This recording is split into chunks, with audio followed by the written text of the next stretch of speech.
और मौसम की बात करते हुए आपको बताएं कि मौसम सरमा में अवाम के लिए बुरी खबर है। गैस औकात से मिलेगी।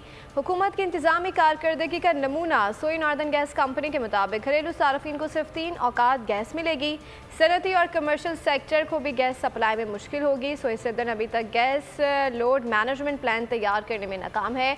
कराची समेत कई शहरों में गैस के कम प्रेशर का सामना होगा। लाहौर में कमर्शियल गैस सार्फिन के कनेक्शन मुनक़ता करने का सिलसिला शुरू कर दिया गया है। धड़ाधड़ नोटिस जारी होने लगे हैं। हुकूमत की जानिब से गैस के नए कनेक्शंस पर पाबंदी से अवाम रुल गए हैं। इस्लामाबाद, पंजाब और खैबर पख्तूनख्वा में 2 बरस से गैस के घरेलू नए कनेक्शन की 12 लाख दरख्वास्त से ज़ेर-उल्तिवा है। अगर आपको हमारी ये वीडियो पसंद आई है तो लाइक पर क्लिक कीजिए।